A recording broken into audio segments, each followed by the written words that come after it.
13, 14, 13, 12, 11, 10, 9, 8, 7, 6, 5, 4, 3, 2, 1.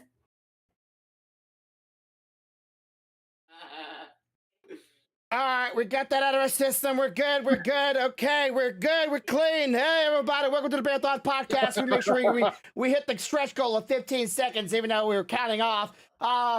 Thank you for joining us today. I do appreciate it. For those who are here, we have a little topic piece. There will be a thumbnail. I'm kind of working on it, but I didn't do it fast enough. You'll see the thumbnail when I'm done with this video. But if you're here, if you're new to this channel, be sure to like button, hit the subscribe button, and be sure to let everybody know. I can hear myself. Thank you. And let us know whether or not you like this podcast. So let's just go ahead and jump in. I want to jump into your topics first because my topics are a little bit more juicy, and I feel like once we get on the topic, we're not probably gonna leave it for a while. So let's. So first topic, the wall. It is blank.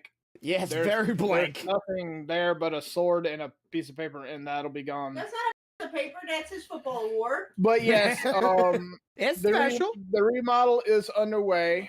A lot of this stuff is gonna disappear this weekend. I do have a slight controversy when I'm looking at the wall in front of me where I'm planning to put things. So I see I'm gonna put some shelves, and the couch table's gonna go over here to put some stuff on. I have not worked out where I'm putting the damn banners yet. Okay, I know this is just my idea. Lights behind them would be sick. I'm just saying, like they're kind of transparent. I've thought about it, but my thing isn't the light. I'm just trying to figure out where I'm going to place it, like how much space I'm going to leave from the top. Ooh, I just thought about something else. You better move that cat tree. Oh, that's going as soon as this podcast is over. It's moving. It's going bye. Not because of that, but because the cat tree will be at the same height as the shelves. Yeah, they're moving rooms. So why don't you just put like from the door height, right? Mm-hmm. That's usually how high the camera is on yours. Why not just do it or not door height? But you know what I mean, like up here, you see the frame of the windowsills. Mm-hmm. Why not just hang them all across right there? And then put the shelves. Well, the problem is I'm planning to leave space for at least 2 more shelves. You get my problem? Now you see where the problem is. This is where the issue is. Because one of those shelves is going to get the Shogun sword on it. Wait a minute. Question. Because I think Grumpy would appreciate seeing a giant Shogun sword in the background. Do you care whether or not you put the shelves across the windows? Well, see, I can't encroach too far this way because you make an L. Because Stealthy's getting something nice and pretty, and I can't wait to see what she does with that. Part of that, part of the remodel is Stealthy is getting a new desk. But the shelves towards that window, and technically, if you put shelves on this window, I can put shit up on this side as well. That is true. The thing is, though, is I have to get more boards if I do that. This is true. Although you may want to be careful with how close you put the shelf to my desk because the cats may use it as a platform to jump to the. When I'm ultimately done in here, they won't be platforming shit while we're in here because they won't be able to get in here. Yeah, like that's the thing with cats. It's just you are gambling with everything because they will. I've seen my cats personally jump from the ground to had to be like 15-foot tall cage and just one leap. So you have to make sure they're not fat little chunky little kitties. They're gonna be jumping pretty high to get to where they have to be. Well, that would be Lilith. The ultimate goal is this door here, this one right here, will be blocked off. Whether it's me putting a full door in or getting a sheet of plywood and putting it up over it, whatever, it's gonna be blocked off. And this one's gonna get a full door. Yeah. You won't see either door in the view though, because I'm going to be facing the wall that I'm facing now. There's 2 windows on it, but they'll be covered with something because I don't like light. Well, unless you have a stalker, you don't want to have to worry about, someone walking behind your window. And Let me tell you something. If they can look in these windows, they're about 14, 15 feet tall. oh, well, okay. Because my home sits on block walls. Yeah. That are about 3 to 4 feet off the ground before you hit the bottom of the house. Okay. So if they look it's another 3 to 4 feet up. If they look in these windows, the only thing they're gonna get is some lead because that's too damn tall. I'm about to say, if they could look through their windows, I'd be wondering how tall the son of a gun. I'd be like, that ain't no human being. That's a skin crawler. Rollover is 6'5", and his damn head don't come nowhere near it. God dang. No, it's not a foot below it. So anyway, the bottom of the window. The point is that other than having to put something over these windows, this wall don't have any doors or anything like that. I never had worried about my windows because you've seen my office. Those are those pretty short, narrow windows that are just long and narrow and very toward the very top of my place. Only window I worry about is just the one that's to my immediate left, and that was always covered up with like one sheet or something solid. So when I had my old place, I'm like, I don't really worry about it because all of them are right here. But now they're on the other side, I still don't gotta worry about it because they have to be pretty tall to see into his windows. Right. So my goal is to, after I get everything moved, to get those holes taken care of so that when we shut the door, they're not able to come in here. And then, okay, so next topic. So apparently my ability to print has blown up all over work. Okay, so you are becoming a well-known ultra. I got people coming and commissioning shit for me while I'm trying to work. I told you people would want to fucking get prints from you. That one piece was a selling point. Like that just shows you okay, I know I can't show stream, but while you talking about it, I'm gonna try and pull up the video you sent me because it's a selling piece. You cannot get this from your everyday store. Nah, and the fact that I handcrafted a light base for it made it even better. Yeah, that made it 10 times cooler. In my opinion, she loved it to the point she does laser etching. Yeah, and she does embroidery. So the trade-off is she's gonna make some patches for a jacket for me, and now she's offering to laser etch a flask for me with whatever emblem I want on it. For, I guess, trade, I'm assuming? Yep, trade. And all of that, she's willing to give me all of that for that one piece. I think that's how much she loved it. I think that's worth. Sorry, give me a second. I'm trying to get the right screen here. I think it's worth. I don't see any reason that would not be a value sell, in my opinion. The patches I'm having her make are Destiny patches. Because for a while, me and Stealthy and Rollover have wanted jackets with patches on them. Yeah, I remember y'all talking about that one time. So this lady makes these patches. Oh, we all kind of janky over here on the YouTube yeah. I'm side. gonna have to fix it. Give me a second. Just keep on talking. You're good. Anyway, so I sent her like 8 different symbols. And she's like, yeah, I'll make those. Then today she comes to me, she's like, I hate to ask you this. She says, but I have a problem with my laser printer. She has an air return. Okay. Basically what it does is it sucks out whatever material is flying off of it, right? Yeah. It's not made for the hose to go down to where it actually does any benefit, right? Yeah. So she ordered a 3D printed part that attaches to it to get it down there to do it. The problem is that the guy modeled it and put the vacuum spout on the wrong side. A vacuum spout on the wrong side? How do you?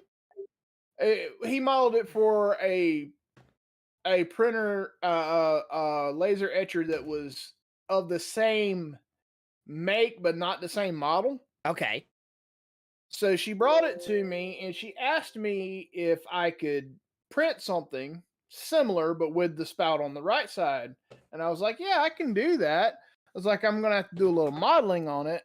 While I was standing there, one of my friends that's a real good engineer and deals with like AutoCAD and 3D modeling and stuff every day is standing there with me. He's like, hey, you want me to model that for you? I can get it done in like 10 minutes. I was like, sure, if you want to take a shot at it, fine. I handed it to him. I have the files now already. He modeled it in 10 minutes and sent it to me. Hell, that's and then printed a printout that had it to scale on the printout. And we took it over there and confirmed with her that it's going to work. So I'm going to print that for her. And she was like, I hate to ask because I told you I was going to do that stuff for that one piece. I was like, I don't count this as you asking for something because of that piece, you know? Yeah. I'm just trying, if you need help, I help you out, you know? So, she's extremely excited. And now my dang CFO is stopping by my cubicle going, hey, I got some knobs and stuff in my plane. And they're a little old and cracked and stuff. If I brought some to you, you think you could model up some new ones and like print them? I'm like, yeah, but I'm telling you, like, hey, you're talking to me at work about home stuff. He's like, I'm your ultimate boss's boss. I'll talk to you about what I want to. I said, yes, sir. I'm just saying, like, if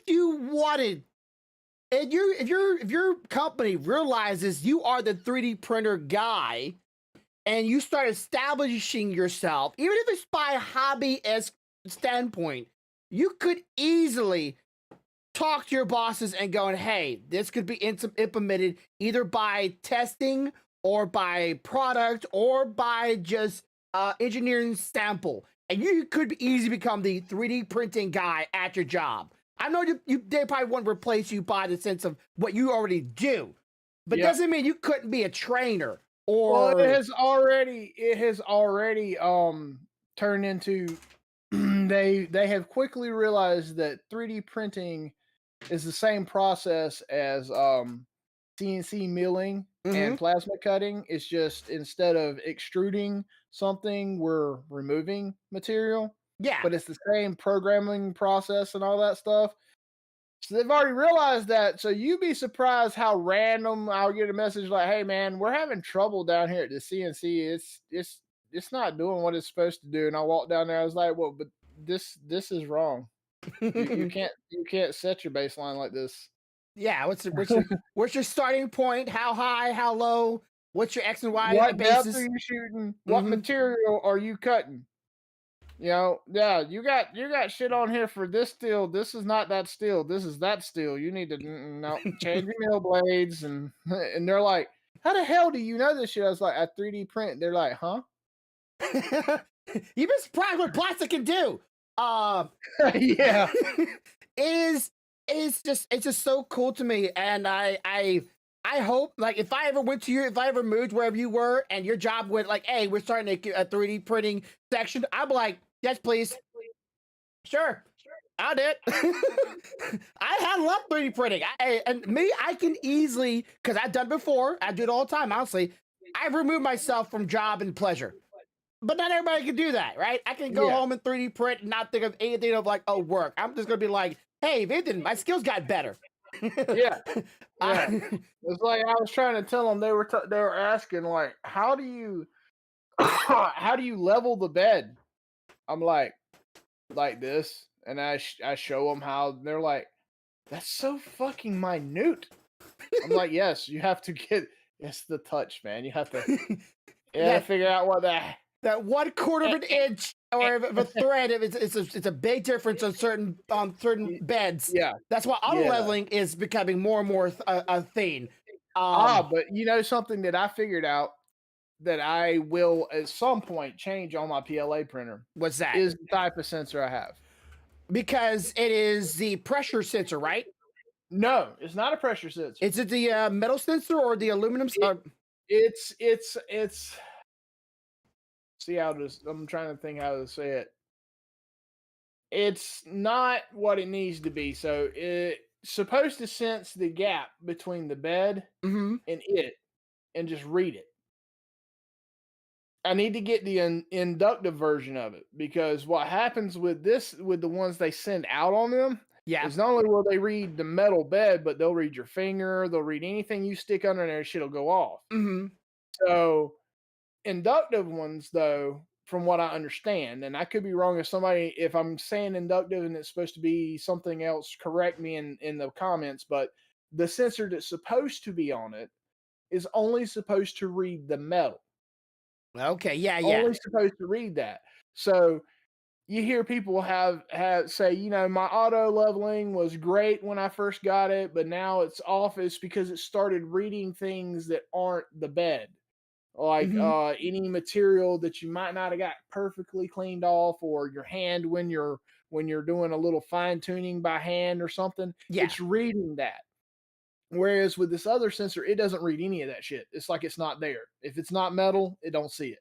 Yeah, and the problems I have for some people with that one is if the whatever you have on top, let's say a glass top or a bit of the unsticky pad tops, whatever to it. Sometimes if you don't get the good ones, they won't read through that to realize the metal below it. Absolutely. So you got to be careful of that one. There's 3 of them that I know of. Now, there might be more. There's that one, the metal sensor, the touch sensor, which is normally the one you got, and there's one that literally like comes down, and the moment it touches something, it clicks up, like automatically on itself. So like it gauges the point of contact, then pulls back up to gauge the distance from contact to back upwards. So there's a map backwards. And I thought that was pretty cool, but I don't really know like if that's really any better, because again, if anything's on that spot, let's say like you said, a little chip or something, it really messes out. And now, thanks to Stealthy's gift from Rollover, I want a second extruder nozzle for mine. A bigger one or a finer one? No, a second one. 2 colors. Oh yeah, double color, because dual color. He purchased an item for her that had to be 3D printed. And there's no paint. The item was completely 3D printed, and it is only 2 colors. So he printed the entire thing. And dude, I don't know what he set his fucking printer to, as far as like what he considers fine. Yeah. But this shit's finer than wine, son. Like you got to get down there and look at it to find ridges. Yeah. I know about dual extruders. And I know there's some out there, like there's literally a system out there that you also, just another side thought here. What it would do is it will feed one spool of color, but once it knows it needs to change color, it pulls the spool of color for you out and then puts the new color in and then starts going that way. Now, the only problem is with that is like after they're done with the color, to empty out what's left inside of it, they have to go over to another side cube and empty what's inside of it by printing it out. And then pulling pulling or getting that color out, the new color starts feeding into it, and then it swaps over to that color. Because like it, it's always a little tip left or a little bit of color left, and you gotta push that out. Or you can't just pull it out because it's not come with it. What I'm saying is the piece he got her is definitely going to be a showpiece when Stealthy stuff is set up. Yeah, you need a polishing wheel, maybe. I don't know. No, you don't need shit. This bitch is pristine the way it is.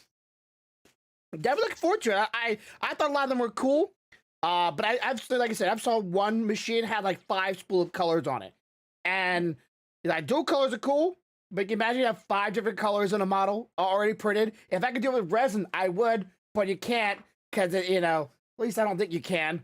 I don't think you can. Maybe you could. Stuff you're talking about an experiment where you might not get like, you might not gonna be like, oh, this arm part is this color and this sleeve is this color, but we're gonna do an experiment to see if we can get more than one color into a print. I know you could do layers, but I'm just trying to see how you would like, certain areas would be like this color, Yeah, I don't know how. I don't know how to do that without like literally programming it to print this section, stop, drain the shit, put the other color in, put it in, start it, let it do its thing, Okay, so I have the video. I've been playing it here off and on on the screen for everybody to watch. Now, tell everybody, what is this and why'd you do it? All right, so a friend of mine at work, she is like me, a big fan of Poe, Edgar Allan Poe, and she's also her favorite holiday happens to be All Hallows Eve. So last year, during October, I printed the top part of this for her, which is a raven sitting on a pair of skulls. She loved it. She put it in her office. She had it sitting out because she decorated like it looked like a haunted house inside of our building. Mm-hmm. Yeah. Okay. Well, later we were talking, and she was like, I think it would be cool if it had a light up base under it. I was like, I think I can do that. So I went home and modeled this base based on the bottom dimension of the statuette, and printed it out. Streamed the base being printed, and then I put the lights in it for her and took it to her, and she is ecstatic. She even figured out a way to sit it on her desk and plug it in to a unit that green, I'm free, red, I'm busy, orange, I'm away. Ha! So her status on her IM Mm-hmm. is also indicated in this item on her desk. Oh, so she knows a little coding then. No. She bought a unit that would plug into her computer. Okay, I thought she maybe and programmed the it. message system. She went in and said, "Hey, notifications. Mm-hmm. Use this." So she has a background in IT before she became a financial person. Yeah. So she knows a little bit about IT. So that's why she knew she could find a device that would do this. Okay. And yeah, everybody loves this thing. Yeah, it's sick.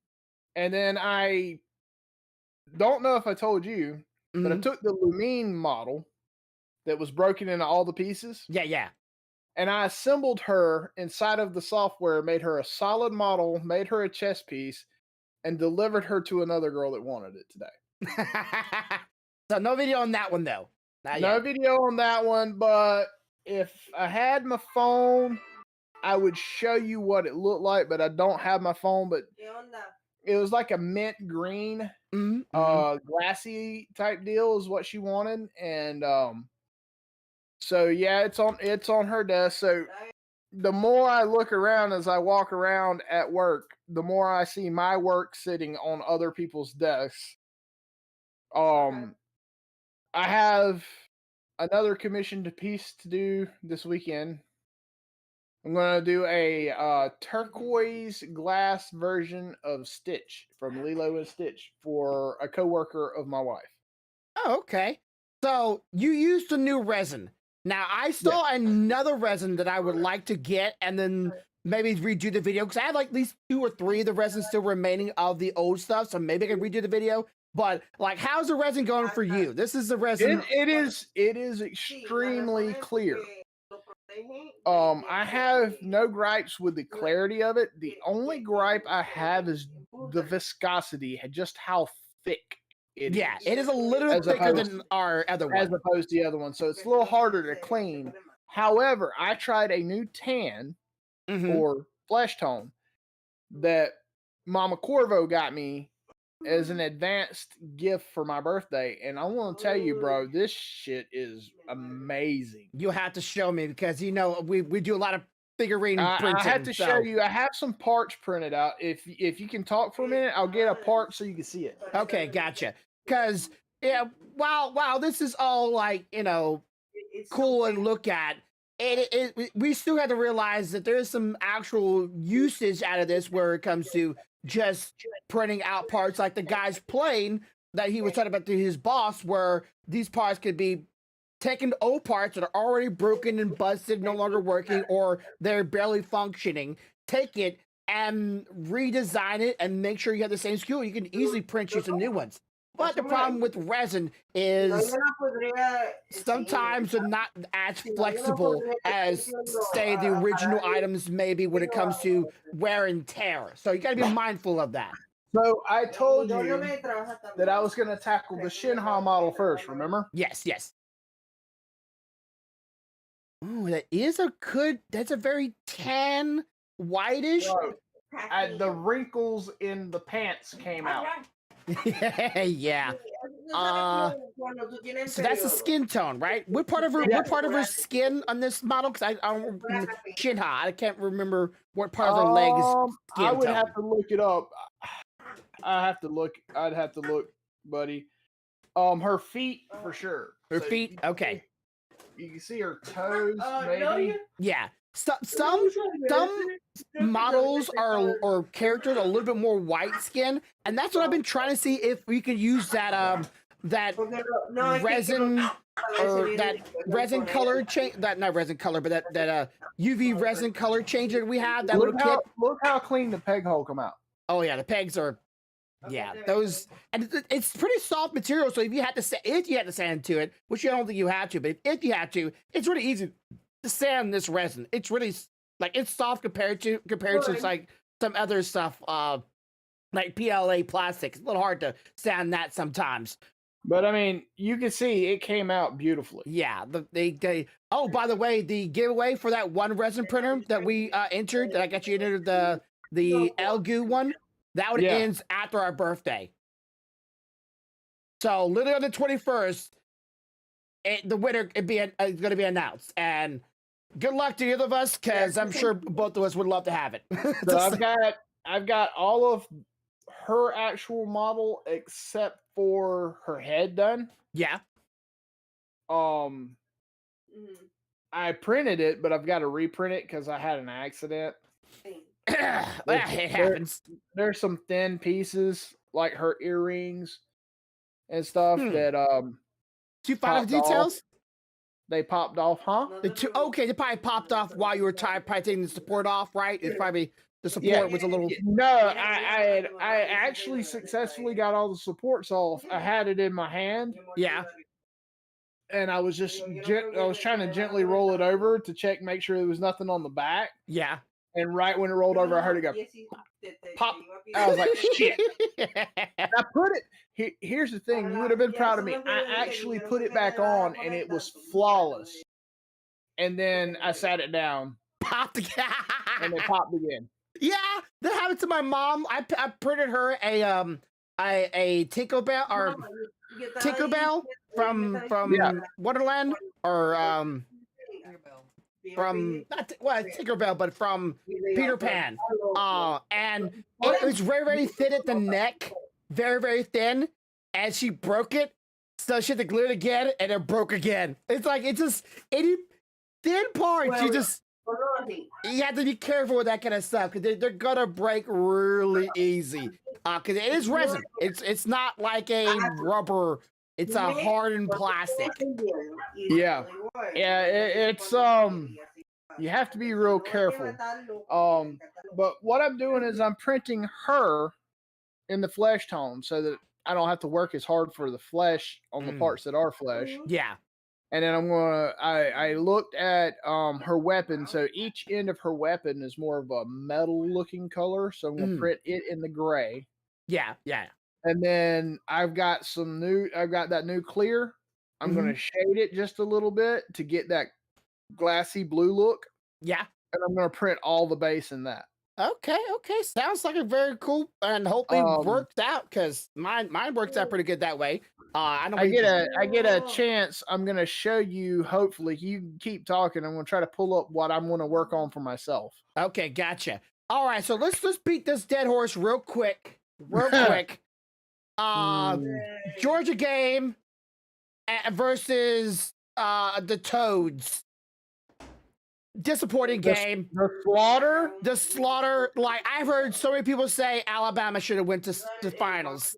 And I can't help but say, the thing is, though, I don't think it would have. It would have been a more competitive game, but I think it would have still turned out Georgia winning. But like that was so like crazy to see that number. I'm like, wait.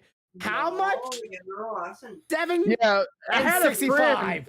I had a friend that was in a bet pool with his uncle. Uh-huh. So he aimed for between 15 and 49.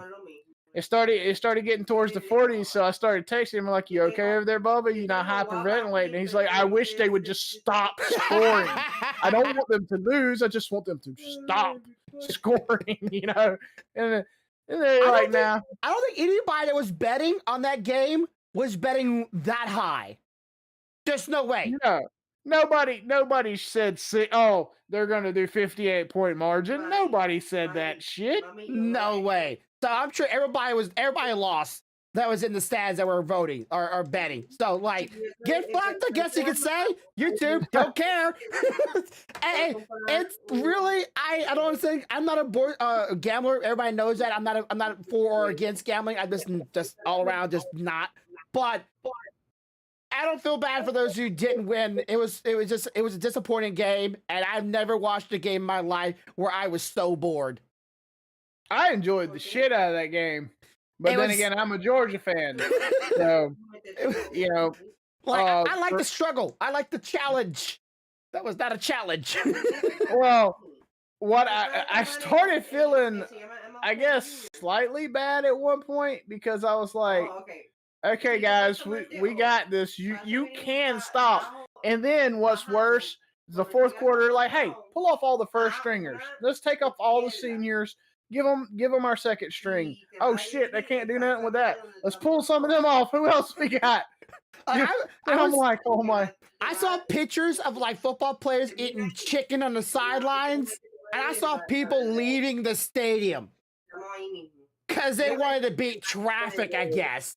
I'm like, that is so bad when people are like, "Yeah, I'm good." Like, I know they won. I'm going to go home tonight, I guess. I watched the whole thing just because I'm a Georgia fan and I have been for many of years. And I mean, anybody that's a Georgia fan knows that it's been a while since we were really at the top. Yeah, the second year for y'all. So everybody was talking crap last year about, "Oh, that was just a fluke." So for them to do it again this year was kind of vindicating for me, if you understand what I'm saying. That big of a margin too. Like, I was rooting for Georgia because Bulldog. Like, I love Bulldog. English. It's literally the breed I had. If I could literally sign my dog to become y'all's mascot, I would fucking move. So y'all can get paid just to have him as a mascot. That'd be fucking I know, right? I know.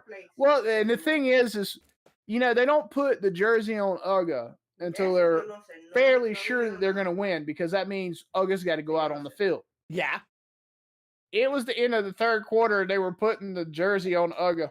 I was like, "Oh God, you insulting turds!" I mean, you just put salt on the wound.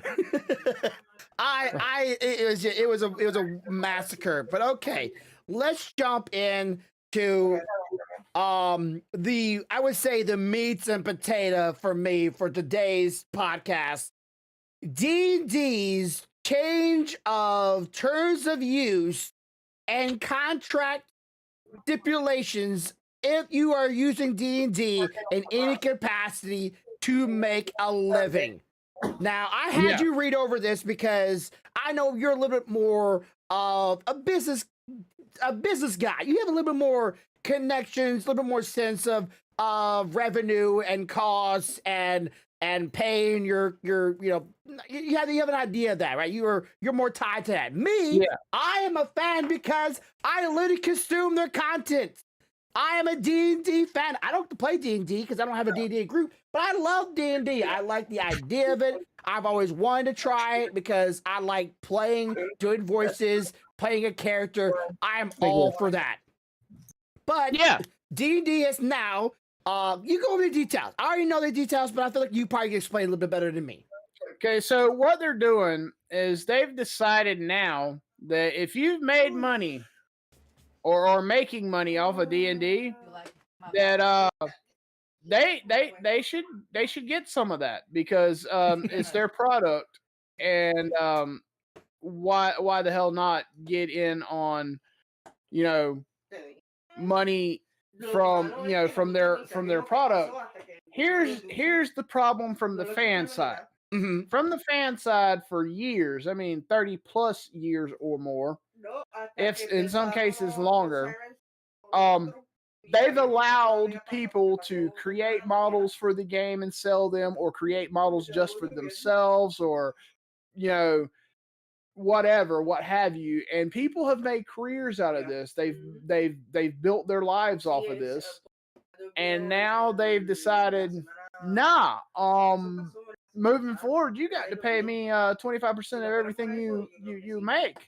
And I heard in some cases they're looking for some people to pay them 25% off of everything they've ever made. Yeah, it's in perpetuity. It's not like, hey, as of now, and if you make a certain amount of money, you pay us 25%. It is for all the times you've ever done anything with D&D. Right. You pay us 25% of all that. From a fan standpoint, from a business person standpoint, that's not fair.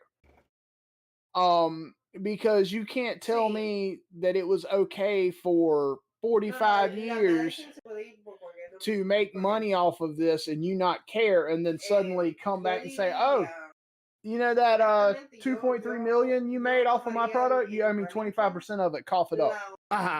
And that, as far as I'm understanding, is like, okay, so you make a product that has D&D related stuff to it.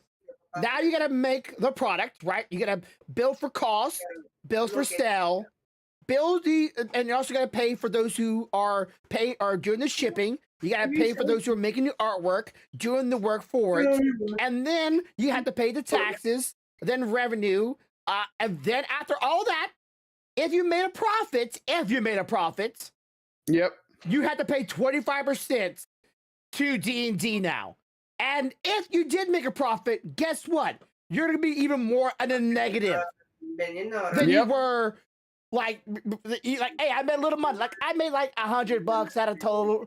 Oh well, 25%. Now you're down to nothing.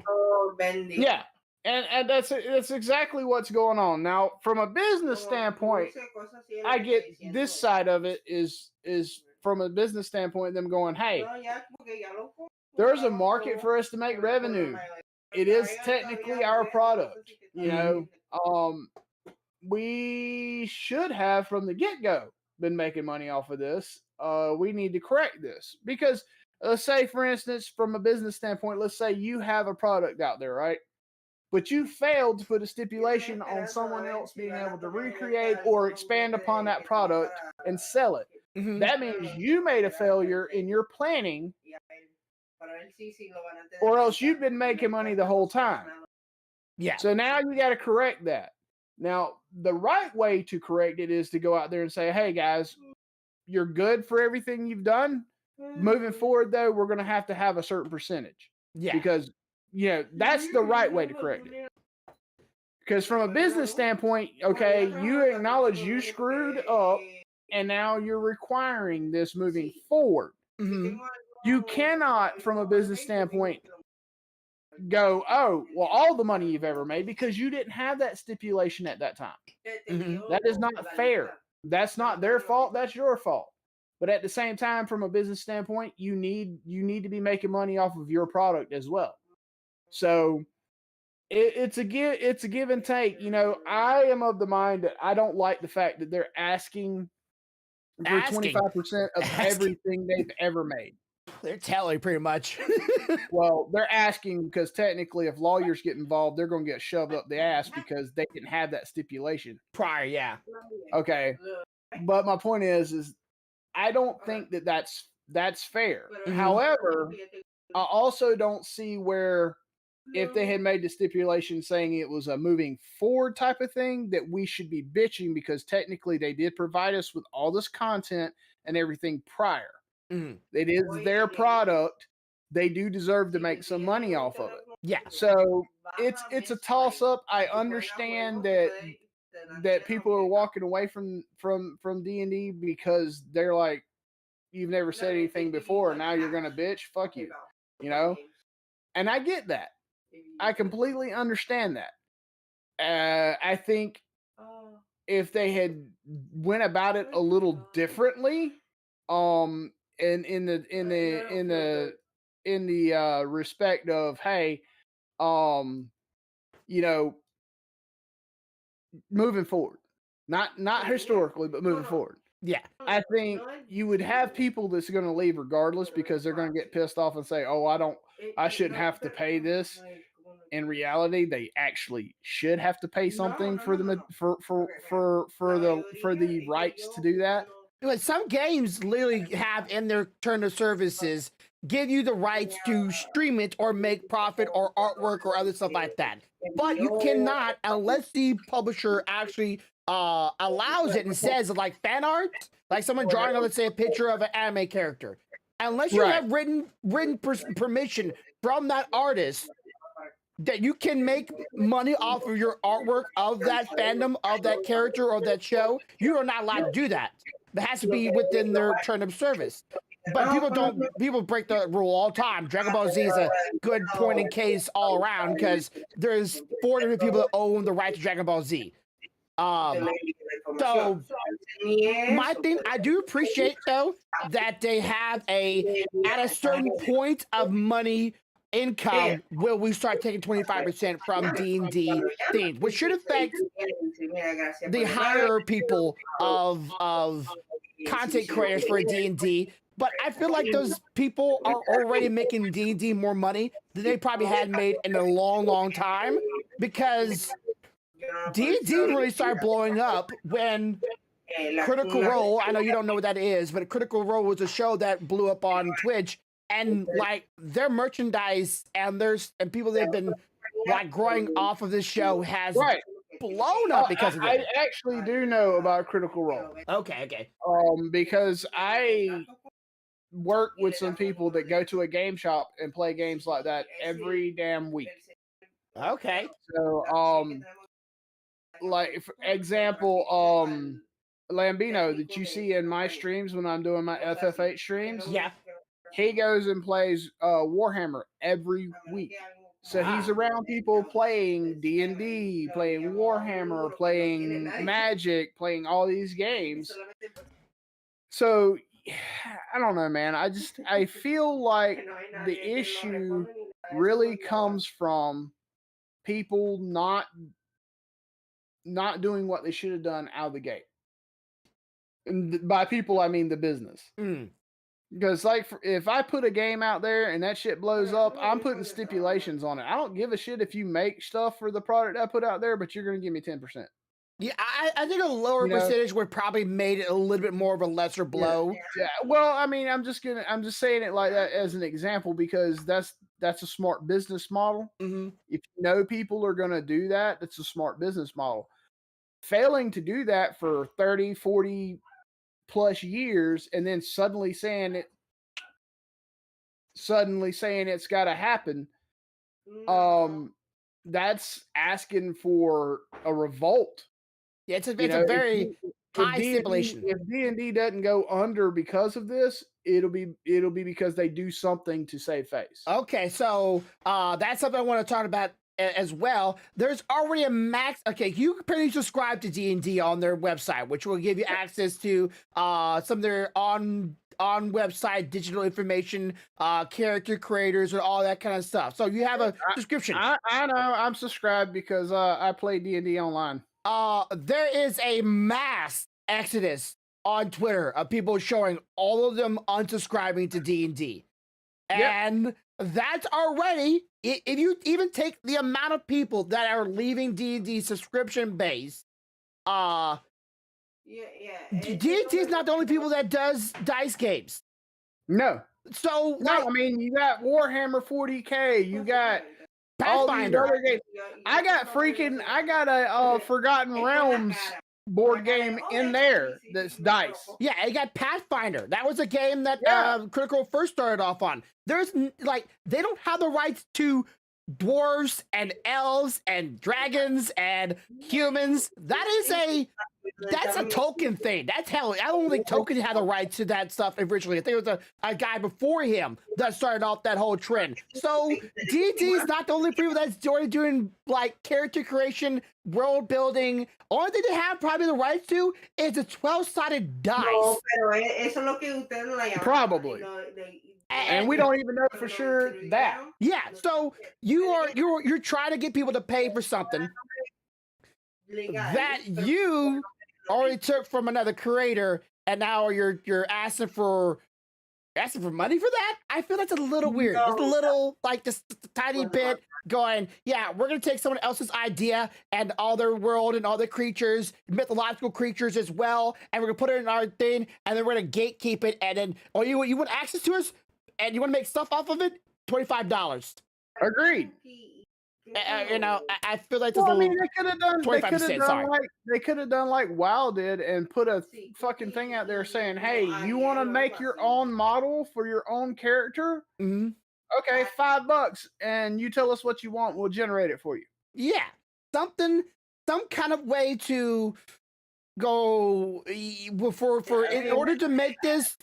I tell you, we need money. Who I feel sorry for is the poor person that got told, "Hey, somebody 50 years ago fucked up, and now it's your job to fix it." Because that's the dude sitting there going, "I just killed fucking Dungeons and Dragons because it's my job to fix this financial shit." Yeah.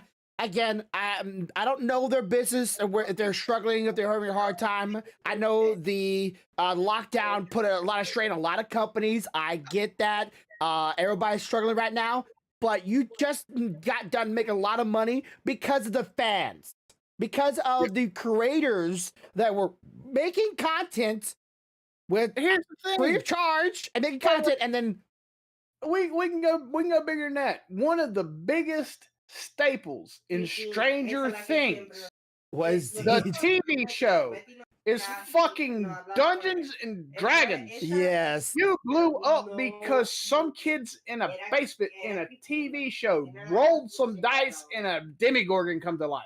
Yeah, and that I mean, you're going to try to tell me, okay, so you're going to charge those kids that played as those characters 25% off of every one of the things they may have made themselves for that game to shoot that scene? And even though your fans saw that and went, I want to play that now, even though that wouldn't really happen, like no demogorgon is come to life now because you play D&D, but they saw that and went, I want to play that. That looks like fun. So, I mean, I don't know, man. And their books are expensive. Their dice are expensive. Everything by D&D is not cheap. There's nothing about it that is easy either. I mean, to play a D&D campaign that's not a damn game, bro. That's a lifestyle during that campaign. Yeah. You have to be, you go to work every day, but when you get off, you're eating and breathing that campaign because there's a lot.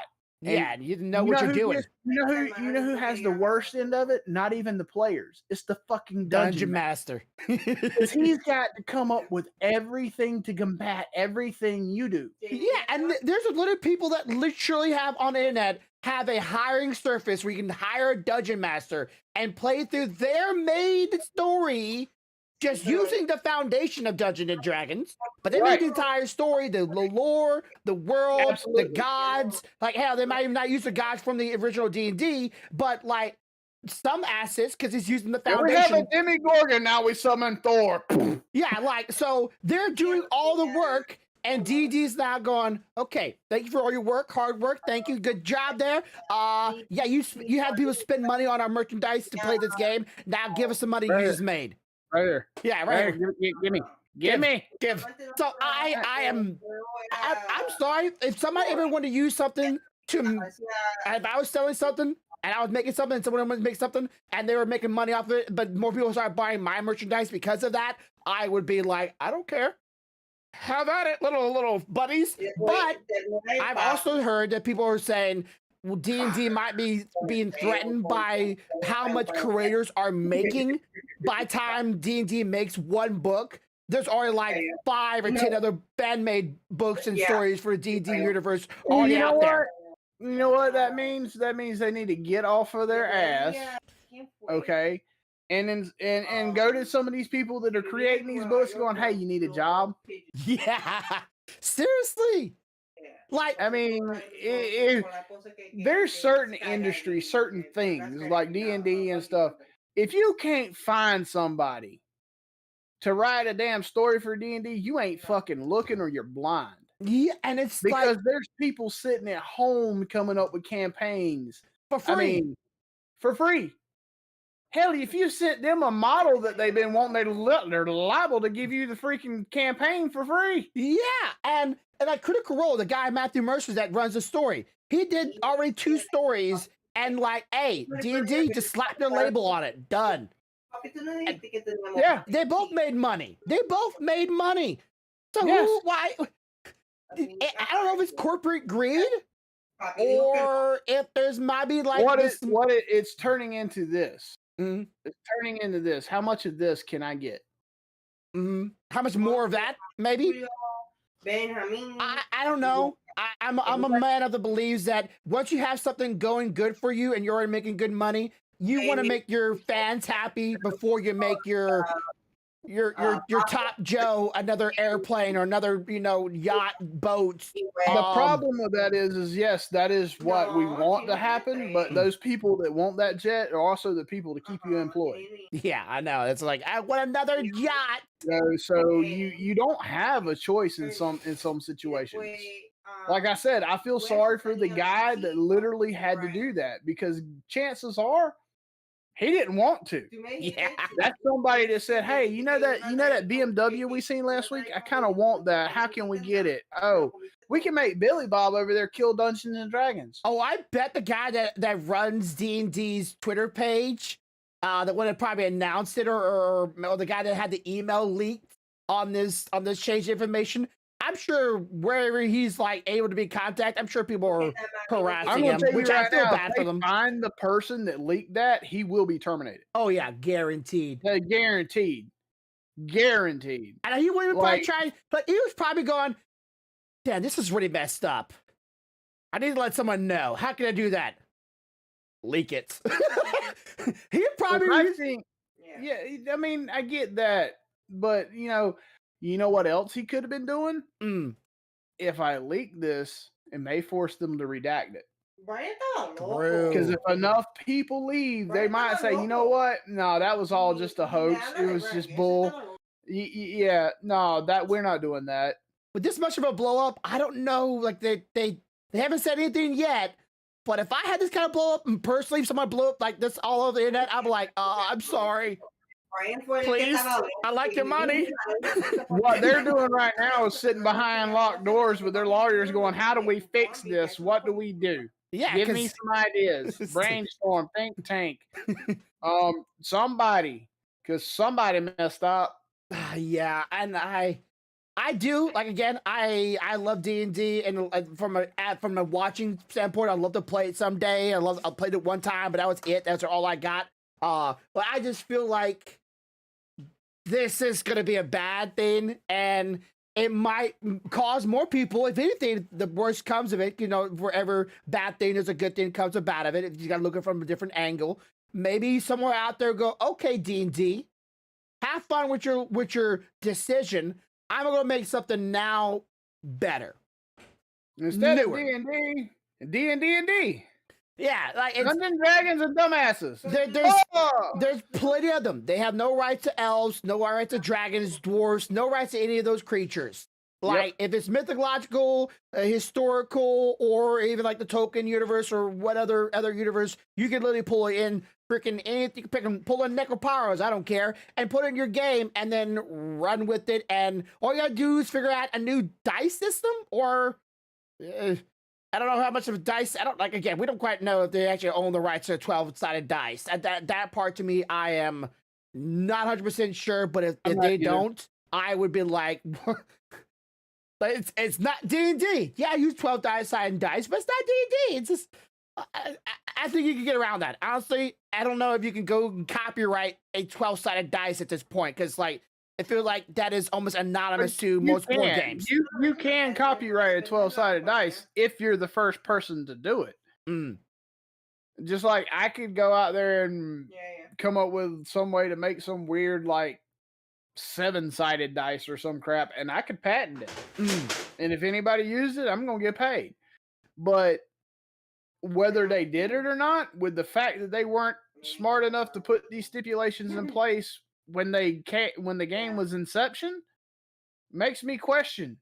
They may not have. Because back then they probably was thinking, possibly, this game is about the fans.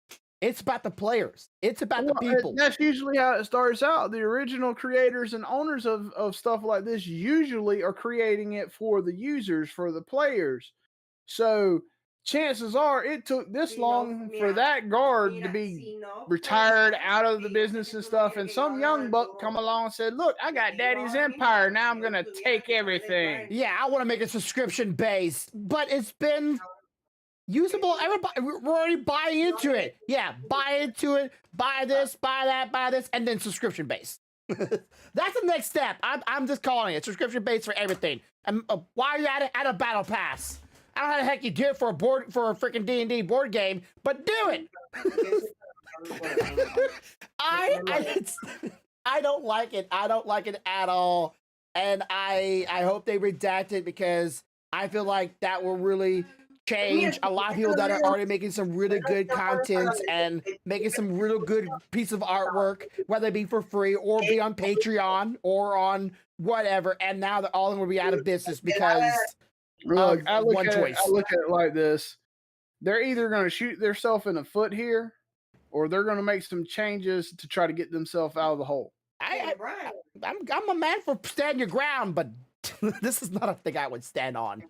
No. This is a shaky ass stool missing one leg. True. Oh, goodness gracious. Okay, so let me just jump at this one thing, last topic that I want to talk about. When you were younger, this is a bit of a broad pullback here. Hold on, let me go get the black and white TV out. We're going back in time. Okay, when you were a kid, did you ever work on model kit? Yes. Okay, what was your first type of model kits that you worked on when you were a kid? The first kind of model kit? Yeah, do you remember, like, the model kits back then? Yeah. Okay, so I can tell you, I can't tell you the brand, but I can tell you what the model was. Okay, what was the model? USS Enterprise. USS Enterprise. Okay, and when you were putting it together, how complicated was it for you as a kid? Like, was it like, oh, in this open box, start putting together, or was this thing like thousands of pieces and everything needed a fine piece of glue and engineering and a pen? It was very much a billion fucking pieces, a book to read to try to figure out what went where. You better find out how to make your nozzle on your glue tube smaller so you don't put like a billion pounds of fucking glue on a piece that needs a millimeter of a drop, you know? Yeah, anything can snap real easy, and there was no stickers. None. Nope, no stickers. You had to paint that crap. If you wanted something on it, you better get to painting. So you better be a good little artist real quick. Yeah. And you had to be careful what you came out. So my first thing was a Gundam kit. Right, it was the Gundam pieces, and I remember it was one of the Gundams. I had no clue who it was, never seen it in my life. But I told my mom I wanted a Gundam kit because I thought it was cool. Because I'm like, oh, it's Gundam. I like Gundams. I could put it together, and I started trying to put it together, and I lost so many pieces trying to put this thing together. And I broke so many because back then there was no just snap it together. It was literally glue this, glue this, glue this, glue this, and everything was just falling apart. Yep. And it was like all one color too. Like it wasn't like multicolored. And I remembered I sucked at it as a kid. Absolutely was trash. People don't realize, like with that Enterprise, how many different colors there was supposed to be on it. Because from a viewpoint, from a back view in the show, everything looks gray. Mm-hmm. But there's blues, reds, silvers, glass colors, and you're just like, everything is gray. Fuck, how do I know what's what? Yeah, and does this go here? And it was just like one here? One sheet of it was like Lego. It was like one sheet of the thing too. So figured out. I'm like, okay, it looks like this one. I hope I'm breaking the right one off. All right.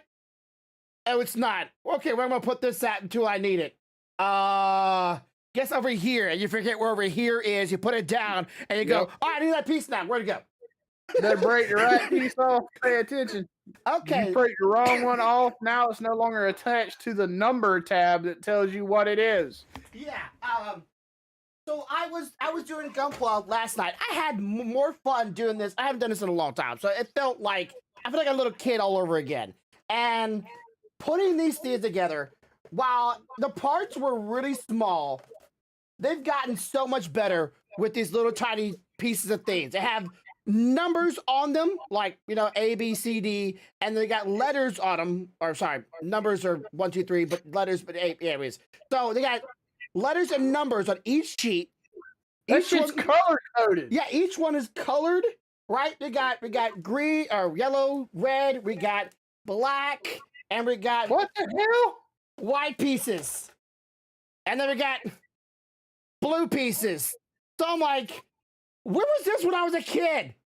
I know. This is I'm in shock right now. Oh, I didn't tell you my other thing I got. Okay, I hadn't put it together yet.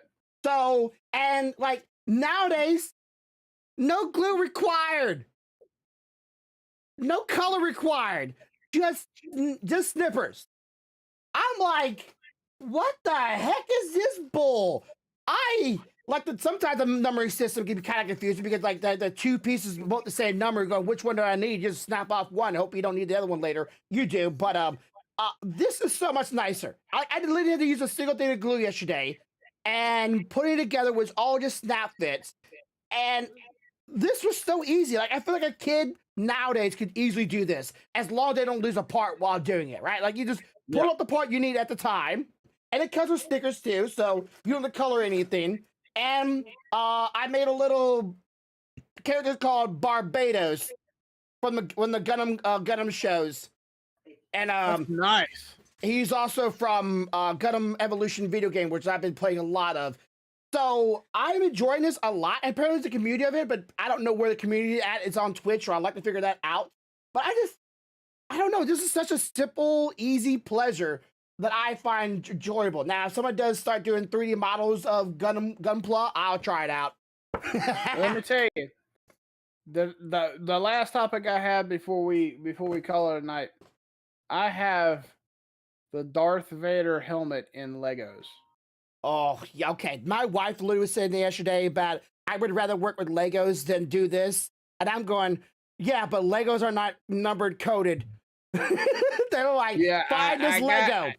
Stelty got that for me. I haven't taken the time to do it yet because it's one of those things when I start, I'm going to go start the end, and because I don't want to lose any pieces. Uh-huh. But this thing's in a box. The box is like this and like this. Oh. It's going to be a lot of pieces. Yeah, that'd be kind of a situation of going, no kids, no animals, no distraction, and I'll be fine. Every single piece of Lego looks the same as the other piece. Let me turn my record player on and shut the door. Yeah, I would be on the floor and like trying to figure out, okay, this piece was like this piece, okay, that group, this piece was like that group. And I would just be like sorting all the pieces that look like themselves in a little group and going through the sheet because that thing's gonna be a fucking pamphlet. And and you're gonna be like, okay, this Lego looks like that one. Hope this is the right one. Let's go. I would rather a sheet where it goes, all right, Steve 32, snap, put in, done. I'm sorry. What I'm concerned with is getting it all together and putting it on my shelf and then somebody knocking it off. Okay. I don't know if this was real or staged. I watched somebody put one like with those like large ships from Star Wars all Lego piece and put it together, and somebody walked by him and pushed it off. And it shattered. I'd have beat his ass. That'd have been like, you better call your mama because you ain't going home tonight. The ambulance fit to pick you up. Like I saw that, I'm going, there's no way this is not staged. Like I just no way. Like it was huge. And I'm talking about like almost me size, huge. And he just went. Beep. He was laughing. I'm like. There's no laughter in me side of me, bro. I don't like Star Wars. Yeah, your mama better come save you. She better be alive too, cause they were like adults. They thought it was funny. I don't think it's funny. That shit ain't funny at all. Anyway, that's all I had. All right. So thank you for joining us today. Give us your thoughts. What's your favorite, model kid? Do you think D&D's an idiot? Do you think the Georgia will win next year, the football thing? Leave your thoughts and comments down below. Be sure to hit the like button, share this with your family and friends, help us grow. We're at 127. Help us get bigger. I would appreciate that big time. Question. Hmm? Are we going to go live Friday or not? What's Friday? You know what? Next Friday is both me and you have a birthday. Oh yeah, true. No, I'm gonna be streaming that. I'm gonna be birthday timing. No, let's not. No, let's not. All right. Because my wife says she's gonna have all me on that day, and I'm gonna let her have all me she wants. As always, have a good day, have a good night, have a good life. Much love, y'all. Bye. Bye. Bye. Bye. Bye. Bye. Bye. Bye.